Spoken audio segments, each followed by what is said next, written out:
साथियों, कल्पना कीजिए कि आप एक स्कूल में पढ़ते हैं जहां आपको बहुत अच्छे नियम और अच्छे रूल्स दिए गए हैं। आपको बोलने की तो आजादी है, साथ ही अपनी राय भी आप रख सकते हैं। साथ ही आपके साथ सम्मानजनक व्यवहार होता है और इस व्यवहार को पाने का अधिकार भी आपके पास है। लेकिन यदि कोई टीचर या मैनेजमेंट का स्टाफ इन अधिकारों का उल्लंघन कर दे और आपके पास शिकायत करने या न्याय पाने का साधन ही न हो, तो क्या ये अधिकार किसी काम के हैं?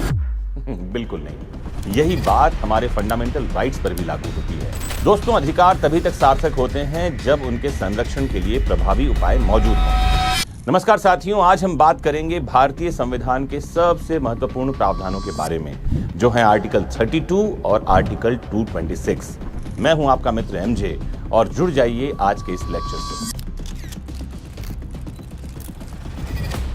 तो आज हम आर्टिकल 32 और 226 के साथ मिलने वाले रिट ज्यूरिसडिक्शन के बारे में भी बात करेंगे और साथ ही हम समझेंगे 5 प्रकार के रिट के बारे में: हैबियस कॉर्पस, मैंडेमस, सर्शियोररी, प्रोहिबिशन और को वारंटो, जो हमारे अधिकारों की सुरक्षा का मजबूत आधार हैं। दोस्तों, भारतीय संविधान का पार्ट 3, जिसमें आर्टिकल 12 से 35 तक के आर्टिकल्स हैं, हमें फंडामेंटल राइट्स प्रदान करते हैं। जैसे आर्टिकल 14 से 18 में आप जाएंगे तो आपको मिलेगा राइट टू इक्वलिटी। आर्टिकल 19 से लेकर 22 तक आपको फ्रीडम के राइट्स यानी स्वतंत्रता के अधिकार मिलते हैं। लेकिन दोस्तों, इन अधिकारों की असली शक्ति आर्टिकल 32 में निहित होती है। ये केवल प्रक्रिया नहीं है, बल्कि अपने आप में एक फंडामेंटल राइट है, जिसे कहा जाता है राइट टू कॉन्स्टिट्यूशनल रेमेडीज। संवैधानिक उपचारों का अधिकार यह है। और आपको जानकर अच्छा लगेगा कि 1948 में जो यूडीएचआर 1948 लागू हुआ था, universal declaration of human rights, इसमें संवैधानिक उपचारों को प्राप्त करने के अधिकार को भी एक मानव अधिकार बताया गया है। और आर्टिकल 32 में जो फंडामेंटल राइट है, वो नागरिकों को यह अधिकार देता है कि यदि उनके किसी फंडामेंटल राइट्स का वायोलेशन हो जाए, उल्लंघन हो जाए, तो वो सीधे सुप्रीम कोर्ट का दरवाजा खटखटा सकते हैं। इसी वजह से डॉक्टर आंबेडकर साहब ने इस आर्टिकल को संविधान का हार्ट एंड सोल कहा। इसके ठीक इक्विवेलेंट एक आर्टिकल हमारे पास है 226, जो हाई कोर्ट को यही शक्ति देता है कि वे रिट जारी कर सकते हैं, न केवल फंडामेंटल राइट्स के लिए बल्कि फॉर एनी अदर पर्पस। इसका मतलब है कि आर्टिकल 226 का दायरा आर्टिकल 32 से व्यापक है। हालांकि एक इंपॉर्टेंट अंतर है, आर्टिकल 32 के तहत मिलने वाला उपाय अपने आप में एक फंडामेंटल राइट है, जबकि आर्टिकल 226 फंडामेंटल राइट नहीं है। पहले हाई कोर्ट जाना अधिक उपयुक्त माना जाता है अगर हम प्रैक्टिकली माने, लेकिन आपको बता दूं ये अनिवार्य नहीं है। आप सीधे ही सुप्रीम कोर्ट का दरवाजा खटखटा सकते हैं। अब बात करते हैं रिट्स के बारे में। रिट के लिए हिंदी में शब्द है प्रलेख। ये बात और है कि बहुत सारे हिंदी के टीचर्स मैंने सुना है बात करते हुए, रिट को हिंदी में भी रिट कहते हैं और कहते हैं 5 तरह की रिटें कोर्ट जारी कर सकता है। नहीं, रिट अंग्रेजी भाषा का शब्द है जिसका प्लूरल रिट्स होगा और इसके लिए हिंदी में शब्द है प्रलेख। ये एक प्रकार का जुडिशियल ऑर्डर है जिसके माध्यम से कोर्ट ये सुनिश्चित करते हैं कि कानून का पालन होना चाहिए और अधिकारों का संरक्षण होना चाहिए। सबसे पहला और प्रभावशाली रिट कहलाता है हेबियस कॉर्पस, जिसका मतलब है टू प्रोड्यूस द बॉडी, मतलब सशरीर किसी को उपस्थित करो।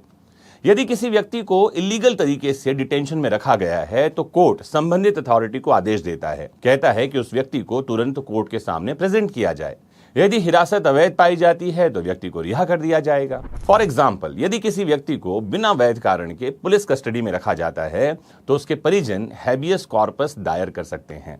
एक केस आपको याद रखना चाहिए, Rudal Shah versus state of Bihar का मामला है। इस मामले में कोर्ट ने न केवल व्यक्ति को रिहा किया था बल्कि कंपनसेशन यानी मुआवजा भी दिया था। दूसरा इंपॉर्टेंट रिट है मैंडेमस।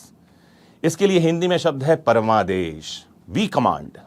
यह रिट किसी पब्लिक अथॉरिटी या गवर्नमेंट ऑफिशियल को उसके पब्लिक ड्यूटी का पालन करने के लिए बाध्य करता है। उदाहरण के लिए समझते हैं कि यदि कोई सरकारी विभाग किसी नागरिक के वैध आवेदन को जानबूझकर लंबित रख दे, पेंडिंग रख दे, कोर्ट मैंडेमस जारी कर उसे अपना कर्तव्य पालन करने का आदेश दे सकता है। यह रिट तभी लागू होता है जब कोई पब्लिक ड्यूटी मौजूद हो और पब्लिक अथॉरिटी अपने कर्तव्य का पालन यानी पब्लिक ड्यूटी नहीं निभा रहे हों, तब कोर्ट आदेश देता है। कैसा आदेश? परमादेश। तीसरा रिट है सर्शियोररी, जिसका अर्थ होता है टू बी सर्टिफाइड। इसके माध्यम से हायर कोर्ट्स जो हैं वो लोअर कोर्ट्स या ट्राइब्यूनल्स के निर्णयों की समीक्षा करते हैं। यदि ये पाया जाता है कि कोई निर्णय जुरिस्डिक्शन यानी क्षेत्राधिकार से बाहर आया है या नेचुरल लॉ ऑफ जस्टिस के विरुद्ध है या कानून के ही विपरीत है, तो उसे क्वैश कर दिया जाता है, रद्द कर दिया जाता है। ये एक प्रोटेक्टिव रेमेडी कही जाती है गलत निर्णय को समाप्त करने के लिए। चौथा और इंपॉर्टेंट रिट है प्रोहिबिशन, जिसका अर्थ होता है टू फॉरबीड, यानी कि निषेध, यानी मना करना। यह एक प्रिवेंटिव रेमेडी होती है। जब कोई लोअर कोर्ट या ट्राइब्यूनल अपनी जुरिस्डिक्शन से बाहर जाकर कार्यवाही करने वाला होता है, तब हायर कोर्ट उसे पहले ही रोक देता है। इसे ऐसे समझिए, प्रोहिबिशन रोकता है, सर्च्योररी सुधारता है। पांचवा और अंतिम रिट को वारंटो कहलाता है। इसके लिए हिंदी में शब्द है अधिकार पृच्छा, जिसका अर्थ है बाई व्हाट अथॉरिटी, मतलब ये पूछना कि किस प्राधिकार से। इसके माध्यम से कोर्ट ये जांचता है कि कोई व्यक्ति पब्लिक ऑफिस पर किस अधिकार से बैठा है। यदि उसकी नियुक्ति नियमों के विरुद्ध पाई जाती है तो उसे पद भी छोड़ना पड़ता है। और इस रिट की खास बात यह है कि इसे कोई भी व्यक्ति पब्लिक इंटरेस्ट में दायर कर सकता है। तो दोस्तों, आइए लास्ट में आपको पूरे इस वीडियो को समअप कर दूं। यदि किसी व्यक्ति को अवैध रूप से हिरासत में रखा गया है तो कौन सा रिट आएगा? Habeas corpus. यदि किसी अधिकारी को उसका कर्तव्य निभाने के लिए बाध्य करना है तो कौन सा रिट आएगा? मैंडमस। यदि गलत निर्णय को निरस्त करना है तो सर्च्योररी। यदि गलत निर्णय को आने से पहले ही रोक देना है तो प्रोहिबिशन।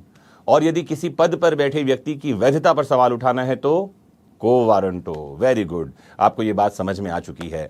और यही है हमारे संविधान के वो शक्तिशाली उपकरण जो ये सुनिश्चित करते हैं कि फंडामेंटल राइट्स केवल कागज पर न रहें, बल्कि हर नागरिक के जीवन में वास्तविकता से लागू हों। मुझे उम्मीद है दोस्तों कि बातों बातों में भारतीय संविधान के कुछ महत्वपूर्ण प्रावधानों को आप समझ पाए होंगे।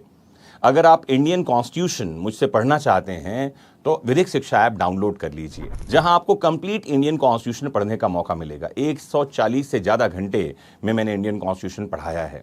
डिस्क्रिप्शन बॉक्स में लिंक मिल जाएगा। कुछ और जानना, पूछना, समझना चाहते हैं इस बारे में तो नीचे दिए नंबर पर कॉन्टेक्ट करिए। मोस्ट इंपॉर्टेंटली अपना खूब ख्याल रखिए, क्योंकि आपका होना बड़ा महत्वपूर्ण है। नमस्कार, जय हिंद।